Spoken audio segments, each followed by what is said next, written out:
ঠান্ডা কালটা আসতে না আসতে লোকে কম্বল কাতা দান করতে লাগে, কিন্তু গরম কালটা এতদিন হয়ে গেল কেউ একটা এসি ফ্রিজ কিছুই দান করলো না। এই যা গরম পড়েছে, এখন রোদে বাড়ি থেকে বেরোলে মুখের কালার নুনুর কালার একই হয়ে গেছে। গরম কালো কোনো কাল হলো বে, জল না খেতে খেতে জল বেরিয়েছে। কেন পাতলা পাই মাছ নাকি? না রে, গরমে শরীর থেকে ঘাম বেরোচ্ছে। ঠান্ডা কালটা আসতে না আসতে লোকে কম্বল কাতা দান করতে লাগে, কিন্তু গরম কালটা এতদিন হয়ে গেল কেউ একটা এসি ফ্রিজ কিছুই দান করলো না। একটা টেবিল ফ্যান বা হাত টাকা তো দান করতে পারতো। এই যা গরম পড়েছে, এখন রোদে বাড়ি থেকে বেরোলে মুখের কালার নুনুর কালার একই হয়ে গেছে। এই রোদে গরমে বেরোনো যাবে না, বুঝলি? কালো হয়ে গেছি। তুই কবে বসে আছিস দেখা পাচুদা? আমি ভাবছি চাঁদ যদি আমাদের মামা হয় তাহলে সূর্যটা কি হবে? দাদু হবে। এই যে বুড়ো হয়ে গেছে এখন তেজ যায় নাই। ঠিক। এই যে গরম পড়েছে, মনে হচ্ছে মরুভূমিতে বসে আছি। একদম এটা উঠলে শোন।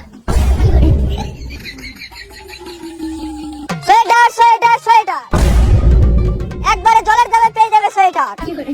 জ্যাকেট আছে, সোয়েটার আছে, টুপি আছে, পেয়ে যাবে একবারে জলের দামে সোয়েটার। জ্যাকেট আছে, সোয়েটার আছে, টুপি আছে, পেয়ে যাবে একবারে জলের দামে সোয়েটার। এই নাও জল।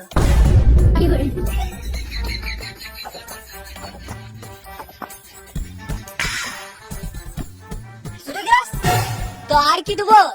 তুমি এখনই বললে জলের দামে সোদা দেবো, তোমাকে জল দিলাম, আমাকে সোদা তো দাও। হ্যাঁ পাঁচুদা, জলের দামে মানে অনেক কম দাম, 99 টাকা এক পিস, জলের বদলে নয়। রোদে গরমে গাড় জ্বলে গেছিলে। পুরিয়া মানা টাকা তো অনেক কম দামে সোয়েটার দিচ্ছে, যাই দুটো কিনে লিখা। তুই একটু পরে খেপা চুদা আছিস নাকি? কেন? গরমে গেঞ্জি পরে যাতে গায়ে পেটে যেতে পারে, গরমে সোয়েটার কিনবি? আরে মামুনি, শীতকালে একটা সোয়েটারের যা দাম, ওই টাকায় এখন গোটা গোষ্ঠীর সোয়েটার হয়ে যাবে।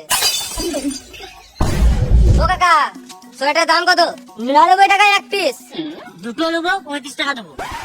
ফালতু গরমে গাড় জ্বলাস না, এখান থেকে যা। আমরা জানি তোমার গরমে গাড় ফাটছে, বেশ 500 টাকা দিচ্ছি, আমাকে 10 পিস দাও। আমাকে তোরা কি লেভা জোদা পেয়েছিস নাকি?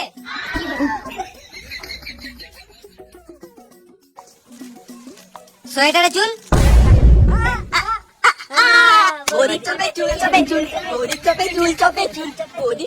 লুবো না মারা, বৌদির চপের চুল না, এটা আমার মাথার চুল। তুই একদম ঠিক জায়গাটা পেয়েছিস, যেটাতে চুল লেগে আছে। এমনিতে তো তোর কাপড়ে 100টা চুল লেগেই থাকে। হ্যাঁ, আমার অনেক মাথার চুল ঝরছে আর ড্যান্ড্রফ হচ্ছে, আমি অনেক কিছু ইউজ করেছি। সাবান তো মাথায় ঘুষে ঘুষে লাগাই। মাথায় কেউ সাবান লাগায় নাকি? সাবান লাগালে এরকমই হবে, শেষ পর্যন্ত মাথায় চুলই থাকবে না।